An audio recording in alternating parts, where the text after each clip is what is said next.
Divide the people. Split them into quarreling factions, fighting among themselves rather than their common enemy. This is the comrades' first rule for the conquest of any country. For well do they know from long experience that the nation so divided and weakened can be easily conquered from within. The communists disdain to conceal their views and aims. They openly declare that their ends can only be attained by the forcible overthrow of all existing social conditions.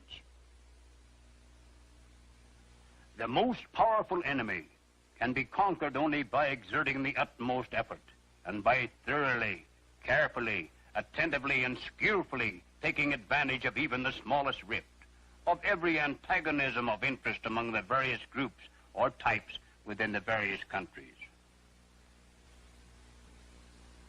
With phase one, that of dividing the population, completed, the revolutionists were ready to move into phase two of the communist blueprint for takeover.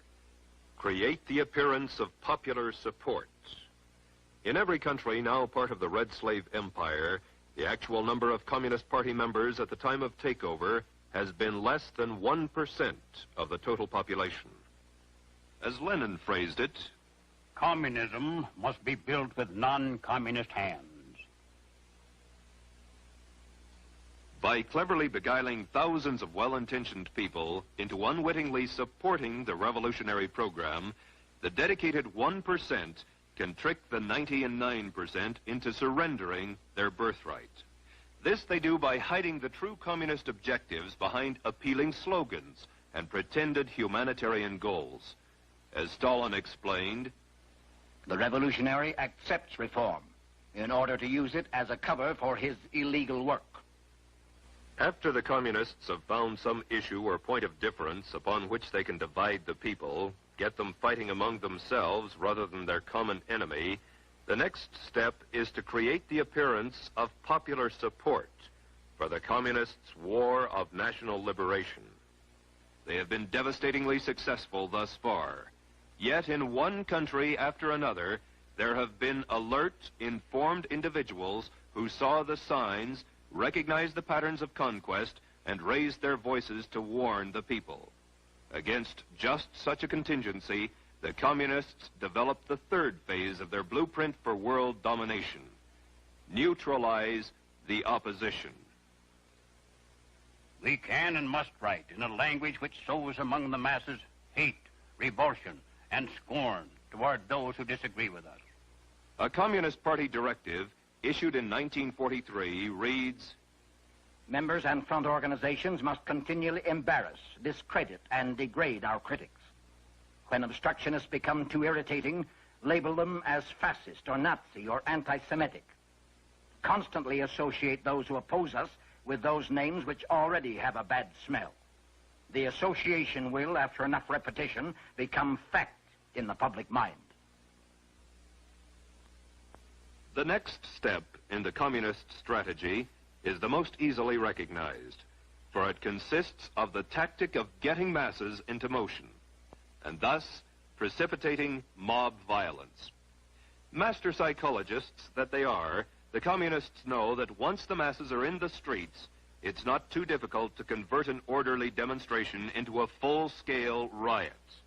They know, too, that when rioting occurs, police and military forces of the government must move to restore law and order, and thus they have the first visible signs of revolution.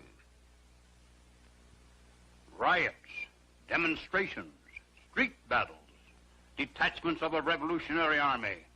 Such are the stages in the development of the popular uprising. The official constitution and program of the Communist Party stated in 1921, the Communist Party will educate and organize the working masses for mass strikes and mass demonstrations. It is through struggles that the working masses are prepared for the final conflict for power. As these strikes grow in number and intensity, they acquire political character through unavoidable collision and open combat with the capitalistic state. Mass action culminates in insurrection and civil war. In 1964, a communist document taken from the Viet Cong stated, get the people out into the streets. Quarrels should be provoked. Youth groups are to be armed with knives and clubs, allegedly to protect themselves in a manufactured tension. In China, as in all countries, the communist appeal was aimed primarily at students, young, idealistic intellectuals, most of whom came from wealthy families who could afford to send them to school. It was from this group that the young communist recruits came who later provided the leadership and backbone for the armed conflict to follow. In Cuba, leftist-oriented students were the vanguard of the organized street demonstrations. Once the masses were in motion, that tenuous line between demonstration and riot, between nonviolence and violence, was easily obliterated. As law enforcement officers sought to restore order, police brutality became the cry of the insurgents.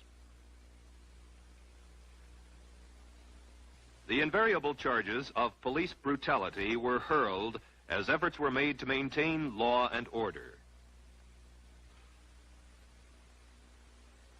When marches and demonstrations turn into riots in any country slated for takeover, the communists are then ready to implement the final stage of their blueprint for conquest. It takes only a handful of armed opportunists, criminals, and savages to create the semblance of revolution.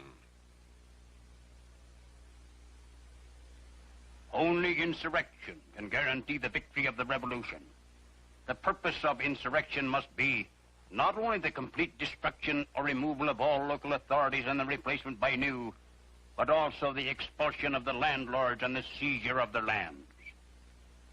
And so it has been, with but minor variations in one country after another. Divide the people. Create the appearance of popular support. Neutralize the opposition. Precipitate mob violence. Create the semblance of a revolution. An accurate summary of Lenin's strategy for the conquest of the world is as follows. First, we will take Eastern Europe. Next, the masses of Asia. Then we shall encircle the last bastion of capitalism, the United States of America. We will not have to attack. It will fall like overripe fruit into our hands.